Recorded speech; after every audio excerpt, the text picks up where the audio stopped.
Here we go. All All right, right. Dominic, take it away. Appreciate it. Thank you, everybody, for attending. We'll be talking tonight about fostering a positive mental attitude, specifically because I found this to be one of the most critical elements in terms of job search success. All right. Hospitality Search International defines it as the philosophy that having an optimistic disposition in every situation in one's life attracts positive changes and increases achievement. Adherents employ a state of mind that continues to seek, find, and execute ways to win or find a desirable outcome regardless of the circumstances. Basically, all this to say is that having a positive outlook on life is going to make you more successful and more resilient. And being able to do so, even when things aren't going exactly as you would like them to be able to go, is just going to help you to continue to persist and it's going to attract positivity. So why is this important? Uh, First and foremost, I've found that people want to be around people that make them feel good. And this is true in a number of circumstances, in a number of environments, not just when you're in the networking stage, which is where you're meeting people and getting to know them, and getting to build those quick connections. But it's also when you're in the interview process, when someone is sitting across that desk from you and is trying to get a good gauge of whether or not you're going to be right for this team. If your demeanor is something that looks defeated already before your interview has started, that's going to pick up. And so being able to convey a positive mental attitude is just going to show a different energy, a different confidence about you. And to speak more to that job searching process, it's a difficult process. I'm going to be honest. It's not easy. It is one of those things that most people will go through at some point or other in their life. But even with that commonality, it is so uniquely different an experience to each individual. We're all going through different struggles on top of job transition. That might be the way that you get into job transition. I myself were elected to separate from the Air Force. That in itself was a challenge and a transition adding to it. It could be your living situation, your finances. All of this builds in terms of obstacles that make it more difficult. On top of that, you're going to face rejection at some point or other, whether it be the infamous ghosting, like I did. You put in job application after job application and don't hear anything back. Uh, that can be difficult because it does stick with that sense of self, with that sense of pride in oneself. You feel like you're qualified and just should be able to have doors open for you. And it maybe doesn't happen the way that you're taught or told before you exit the military. Um, Along with that rejection part, it may take some time to get to victory. And so it's important to be able to foster that mental attitude that's going to carry you. It's not a race. It's not a sprint, it's a marathon. And you've got to be able to have that endurance to be able to continue to go effectively. Within the job market, you've got to be able to know the right people. And getting to know those people, it really does take a positive attitude. I had a lot of opportunities to network with people, and I found that um, having that excitement for a meeting, that gracious attitude, that positivity really and truly led to this interview produced another contact that produced another meeting that produced another contact along the way. And soon I was building out my network. I went from 10 LinkedIn connections when I started job transition to well over 100 in the span of a few months of just getting to know a bunch of different people. So it really does help to have that positivity to be able to connect with many, many people. Um, and with that, you need to be able to win people over. Within that networking, that's going to be that aspect of whether or not someone decides they want to share a contact with you. If you present yourself as defeated or just are not positive, they're not going to want to put that on somebody else. So they're probably going to be far less likely to share that person with you. Or again, as I was saying in that job interview, if you don't convey that positivity, it's going to show. And people want to surround themselves with people that make them feel good. So it's a little to the importance of it. Let's kind of talk about some of those ways in which we can foster a positive mental attitude. Um, and that is to focus on what is true, really gaining that perspective by um, thinking about what is truth within your circumstances. It also consists of surrounding yourself with others, and that comes with a variety of means. And then at the end of the day, just celebrating the small wins. Again, you're looking for a big victory, and it might be some time. For myself, it was about 3 months, which when in job transition, that time feels a lot longer. It felt a lot longer than 3 months. For others, I've heard people going 18 months without finding a job. That's a long amount of time to not have a victory. So if you can celebrate those small wins, it really does add to that positivity. In terms of focusing on what is true, we're really trying to keep perspective of the situation. It's one of the few aspects that you really can have control over in this process. You can put out a number of resumes, you can tweak your resume all you want, but that's not going to guarantee that you get a job right away. But if you can keep a positive perspective, it can keep you grounded when things don't seem like they're going right, when you're not getting those responses back, when that interview doesn't pan out or they select somebody else instead for that position. It can keep you grounded to what is true. Some of those things that I learned as I was transitioning, 95% of the workforce in the US works outside of the military. 95%. We that serve in the military make up 1% of the population of the US. So for me, it felt like it was one of those things where it was the only way that I could do something, that it was the only path to security. And I, truth be told, was leaving that security behind. Um, One of the things that you can be encouraged by is that the majority of America gets by just fine without being in the military. They they make it happen. Sorry, let's go back here.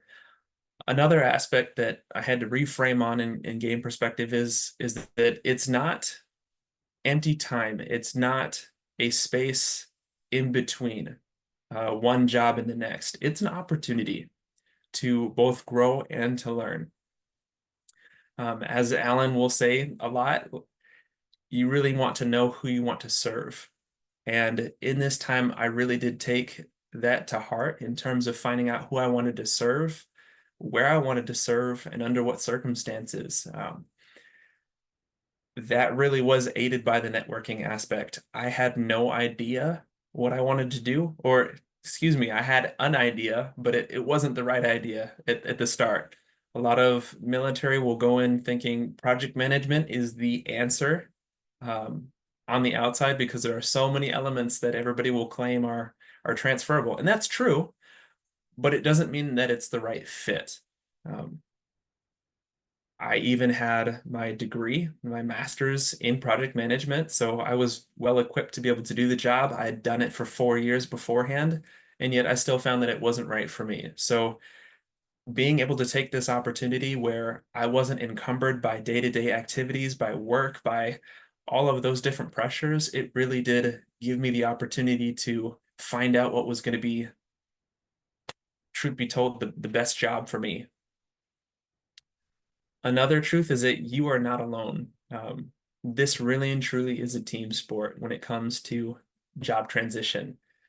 Uh, if you try to go it by yourself, you're going to find that there are very, very few opportunities to be able to find a job. Most jobs, it's up to about 80% of jobs are actually found in the invisible job market, and that's by knowing the right people, knowing other people. Um, but it's not just in terms of the opportunities that come up. When we talk about a team sport, it's also having that support from others. For me, it was my family, it was the various groups that I was in, both for that mentorship, but also that emotional support during this transition.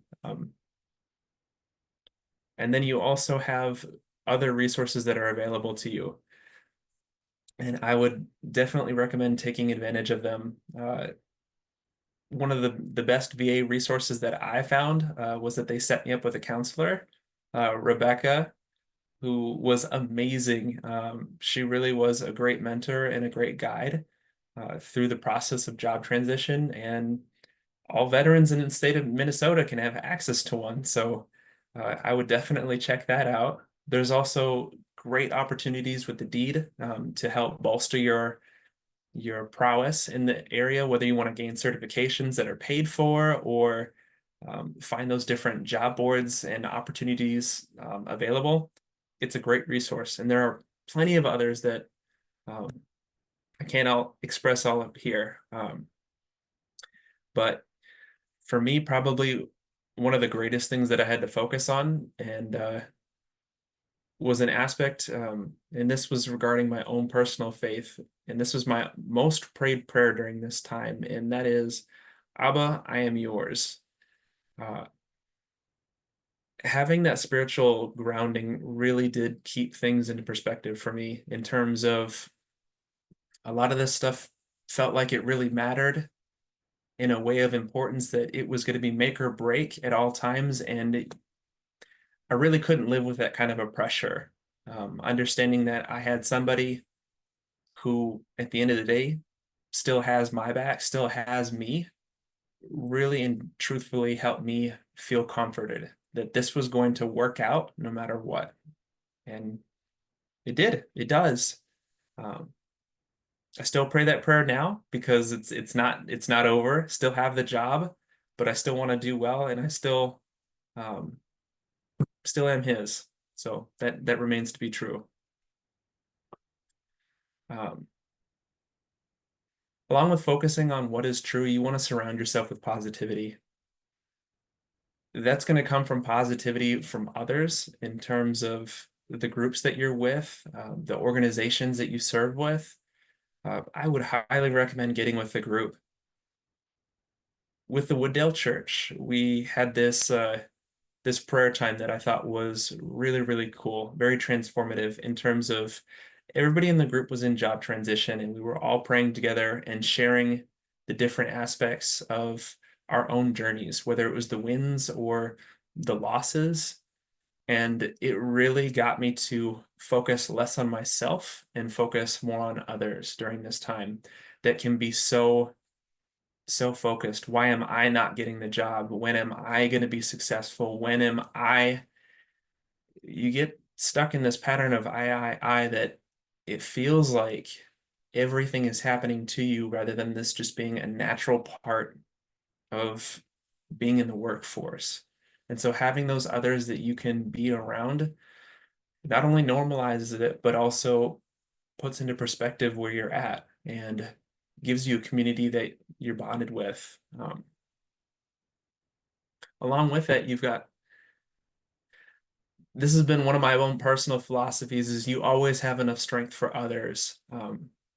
When you're in that place where you don't feel like you have enough strength to do a little bit more, you always have enough strength to help somebody out. And I found that helping to keep others accountable in the job transition really helped me to keep myself accountable as well. And I had somebody working with me. It's like one ox can pull 1,000 pounds in a wagon, but two can pull so much more. And having those other people to be in connection with really did help us to pull so much more and to be able to work through it. It felt like my problems weren't just my own, and I had someone to help share that burden. Along with getting in a group, in those groups, you're already in this group. It's the Minnesota Eagle group. Great one to be a part of, especially with these weekly meetings. I love them.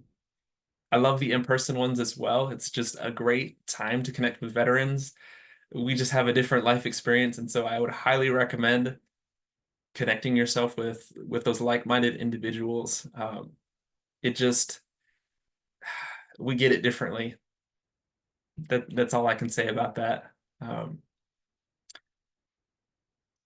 in terms of having that sense of purpose and continuing that, volunteering has definitely been one of those aspects that's been critical. We go from having all of the purpose in the world in the military, we are literally defending and supporting the Constitution against all enemies, and now we're maybe not doing that anymore, and that's kind of a difficult shift. And so volunteering can really help bridge that gap as you find your next vocation. For myself, I volunteered with Birth with Dignity. Um, it's a group that my mother-in-law runs that supports bereavement care and ensuring that um, birth happens in Uganda. Like training is offered to ensure that, more babies are born healthily and that the mothers are being taken care of appropriately. Really helped me feel positive in that time when I was so busy focused on job hunting. And that's another aspect. Everything that you do can't be focused on the job hunt. You got to have things that break your mind away from it, give you a sense of rest within this time as well. This is a full-time job too, but you can't be working around the clock at any job. So job transition really shouldn't be any different than that. And the last aspect of positivity, network, network, network. I can't harp on this one enough.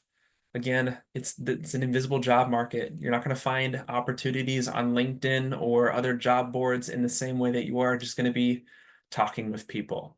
That's not to say that the people that you meet are going to have a job for you, um, but that isn't to say that there isn't great value in meeting those people. I myself found my new career path by talking with people that I never would have imagined.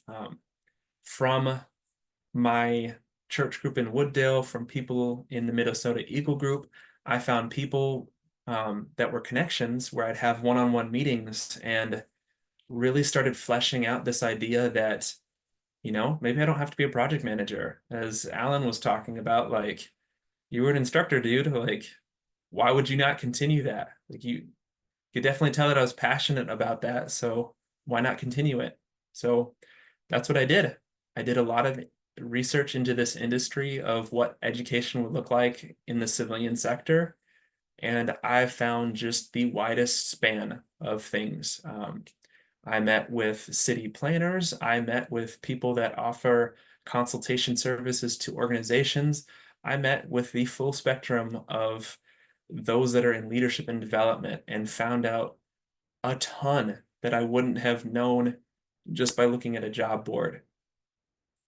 And ended up in a job in that industry. But I needed to have that information to be equipped with it to get there.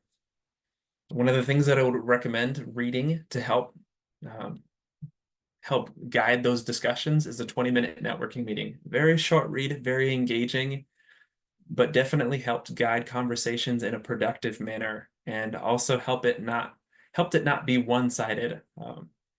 That's one of the things you got to worry about is not talking too much in a networking meeting and really focus on listening. That's really what you're there to do, is build a connection and listen to somebody else who has a different perspective. All right. And finally, or excuse me, let me go back one. Nope, it's not there. Okay. Along that, in terms of networking, one thing that I built as I went along was my company description, is what I'm calling it.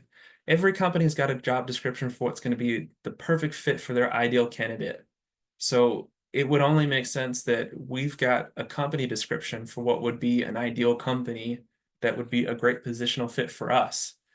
Um, for me, these are those qualifications that I need. And it might look on this list like it's being picky, but really and truthfully, this is the time to be picky, to find out what you really want, what's going to be important for you. Now, that's not to say that every job that you apply for is going to have everything on your list, but if you don't have an idea of what you want, you're not going to get it. Um, I had a list at the start of what I didn't want.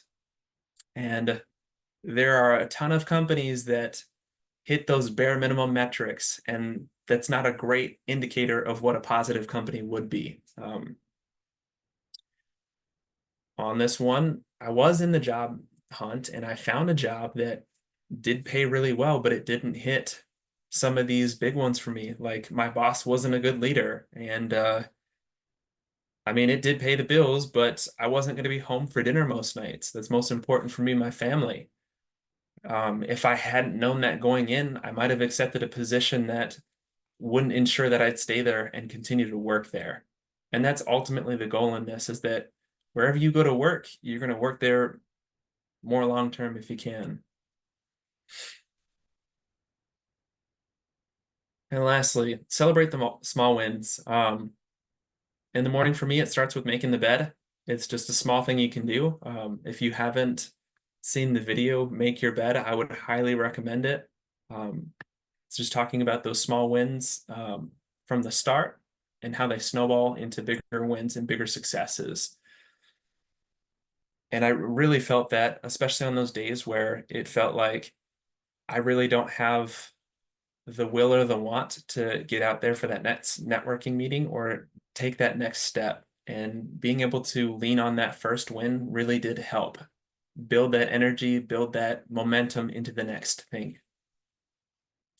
Having a sense of gratitude is also very important.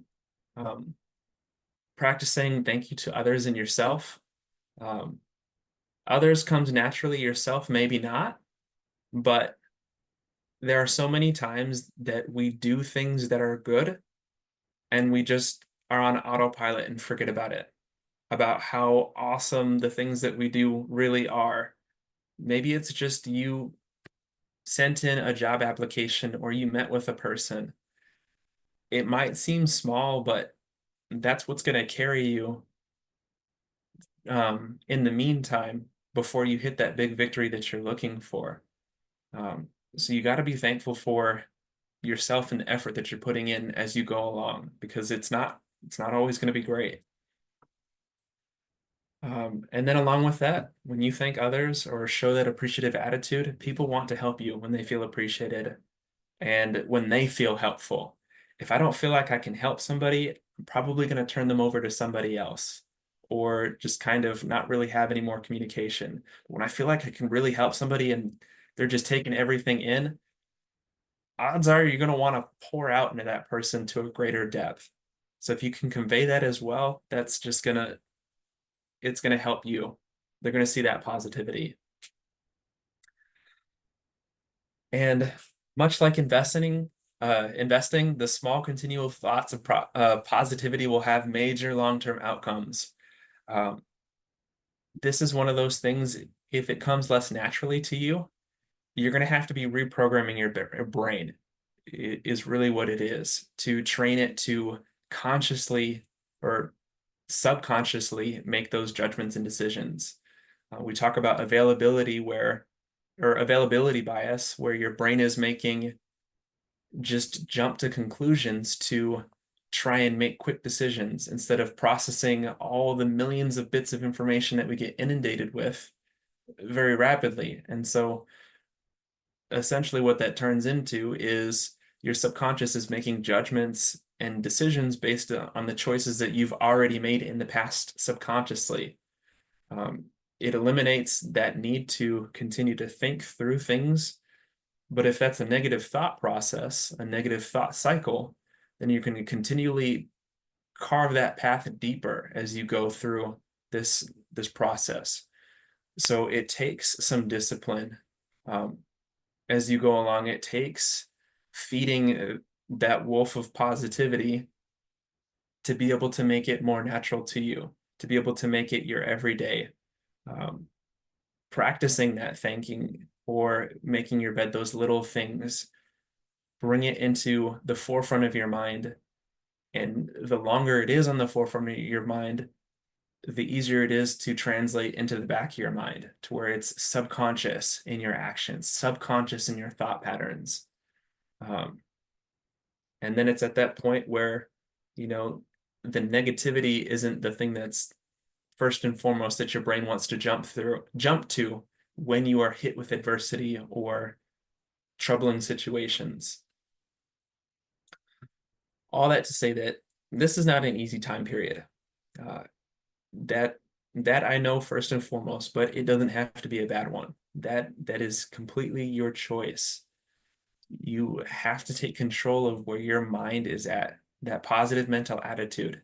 And it takes discipline. It takes a fostering an intentionality to it. But with that said, you can have a positive job experience. I did. Not to say that there weren't troubling times, but I had a positive mental attitude and a positive experience overall. And that's all I have. I hope that you find this helpful. I hope that you have a positive experience as well. Any questions?